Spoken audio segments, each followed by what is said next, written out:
Siyempre, pagka nag-asawa, aalis na dito. Mag-iba ng bahayan.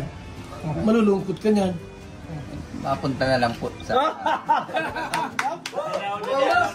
Wala eh, yung nga hinihintay ko kung manliligaw ko.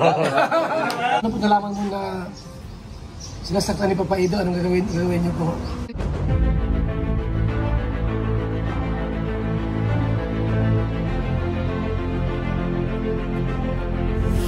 Ayun, shoutout guys. Muli po, welcome to my YouTube channel.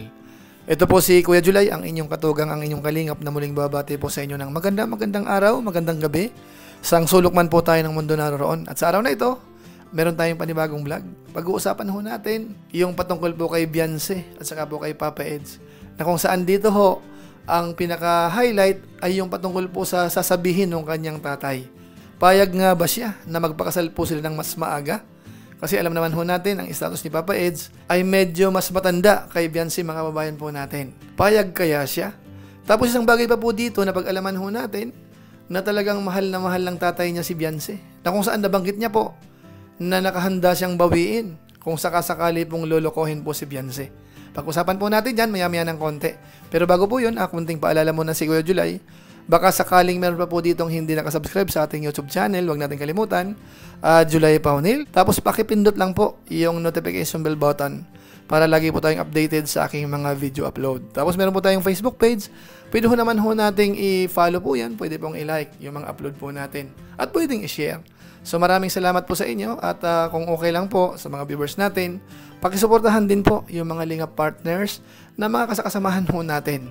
Lalo na ho, sina Kuya Bal Santos Matubang, Kalingap Rab, pangunahin po sana, madalaw ho natin ang kanilang YouTube channel at masuportahan. So maraming salamat po sa inyong lahat. Ngayon tuloy na po tayo. Pag-usapan na po natin yung patungkol naman po sa EDC. Si Papa Eds at saka po si Beyonce. Patungkol ho sa pagpapakasal. Dahil kung inyo pong matatandaan, nung nakaraan, meron po tayong napanood sa vlog po ni Kuya Bal, si Papa Joms ho ay talagang nahuli niya yung patungkol ho sa plano ng pagpapakasal dahil nga po si Papa Joms ay medyo matanda na rin ho ng konti. Mas matanda ho kay Carlang D. Hamak. Kaso nga lang ho, nandoon po yung sagot na mukhang po pwede magpakasal kahit nag-aaral pa. So ngayon naman po, dito naman tayo kay Beyonce, mga kabayan po natin. Ganon din ang sa tingin ko ang inaalam ni Kuya Bal Santos Matubang. Kaso nga lang ho sa ngayon, ang kakausapin po nila ay yung tatay muna ni Beyonce.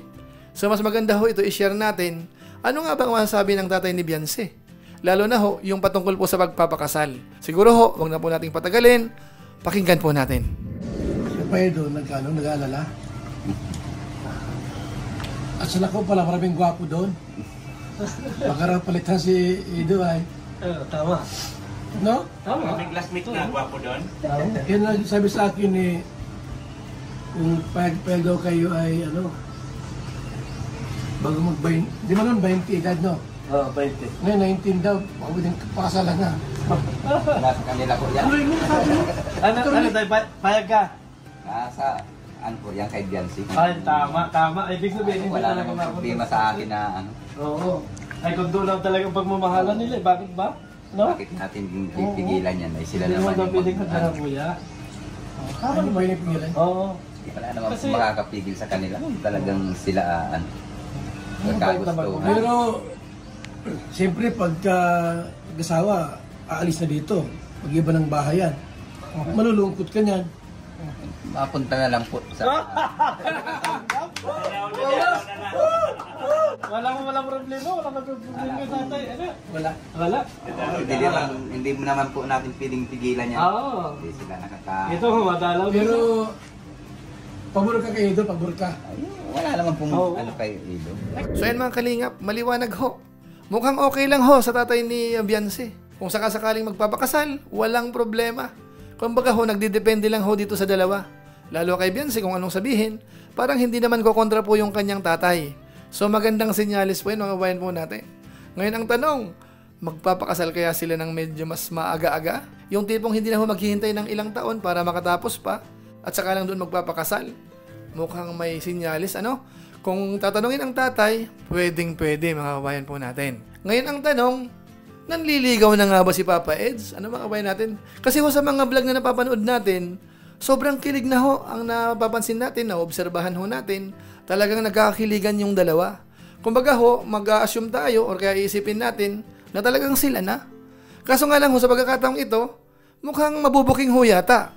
Panoorin po natin at pakinggan yung binanggit po doon sa usapan ni na Kuya Bal at saka po sa tatay po ni Beyonce. Wala mga mga pahiwatig na, oh.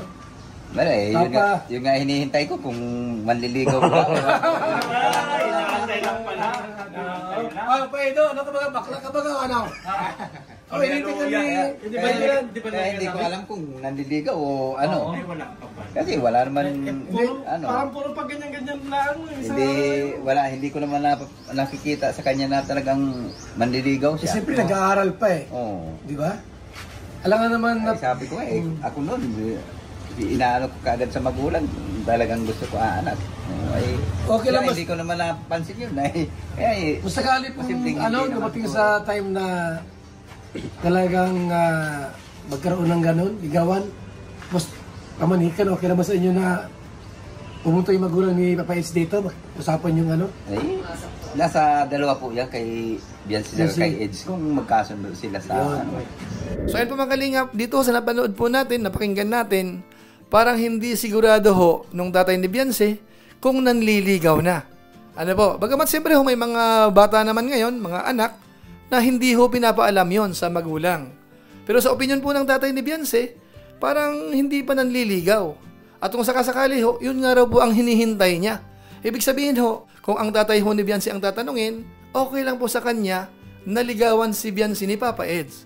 Ang tanong nga lang po dyan, nanligaw na ho kaya si Papa Eds? Mga kabayan po natin, ano po sa palagay po natin? Pwede po natin i-comment po yan sa baba. So ngayon naman po, puntahan naman natin yung isa pa po sa tanong ni Kuya Bal Santos Matubang. Yung patungkol po sa mensahe kay Eds nung tatay ni Beyonce. Tapos nadagdag po dito, kung sakasakaling sasaktan daw si Beyonce, nabanggit ng tatay niya na babawiin. Ito panoorin natin. At para sa akin, kung talagang magkakagustuhan sila, yung wag masasaktan yung anak ko na Ano po nalaman mo na sinasaktan ni Papa Ido? Anong gagawin niyo po? Babawiin mo? Babawiin ko. Hindi naman pwedeng gano'n na... Ikaw, kinisal naman Ay kahit na po kinasal. Babawiin mo pa rin? Kahit pa sino pong lalaking Babawiin mo? Babawiin ko. Siyempre, hindi ko naman yung pinalaki para... Saktan lang ng isang lalaki. Kung hindi bibigay ni Papa Ido, anong gagawin mo? Dimanda mo na lang? Wala naman pong magagawa. Papa Ido bali mo si Beyonce at mahal na mahal ni Papa niya ito. So ayan po mga kalingap, mga kababayan po natin, maliwanag yung sinabi ng tatay niya.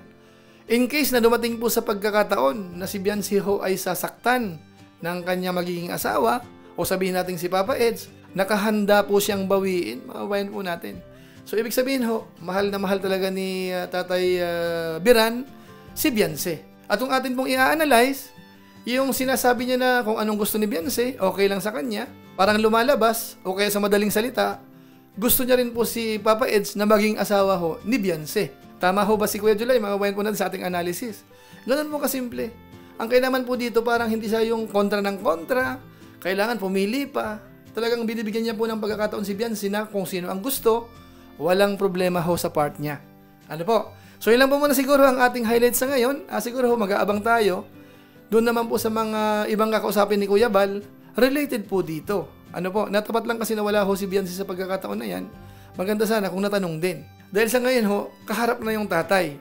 Nung nakaraan naman po na na-interview po sila ni Papa Eds at saka po ni Beyonce, wala ho yung tatay po doon. Bagamat nakita ho natin, booking na booking po sila. So ngayon po, yung tatay po ni Beyonce, mukhang okay na. So siguro po sa sunod, yung nanay naman, o kaya naman kung sino pang kailangan. Kasi yung nanay ni Papa Eds, kahit pa paano ho, ay na-interview naman po ni Kuya Bal Santos Matubang. So siguro ho, mag-aabang na lang ho tayo sa mga ginagawa ho ni Kuya Bal na mga pag-i-interview doon sa mga may koneksyon dito ho sa relasyong Beyonce at saka po ni Papa Eds. Ano po, yan lang po muna siguro ang ating maiksing reaction video po patungkol nga po dito sa EDC. So maraming salamat po sa inyo. Siguro ho, gusto ko lang pasalamatan muna yung lagi pong nakasuporta sa ating YouTube channel, sa ating Facebook page. Lalo na po yung mga hindi po nag-skip ng ads, masipag mag-like at saka po nag-share ng ating mga videos. At kung inyo ba ito nagustuhan, pwede po nating i-share. So maraming salamat po sa inyong lahat. So muli, ito po si Kuya Julay, ang inyong katugang, ang inyong kalingap na pansamantalang nagpapaalam po muna. Kita-kita ulit tayo sa mga susunod ko pang vlog. Maraming salamat sa inyong walang sawang pagsuporta po sa ating YouTube channel. Pagpalain nawakin ng Diyos, mabuhay tayong lahat. God bless. Bye-bye!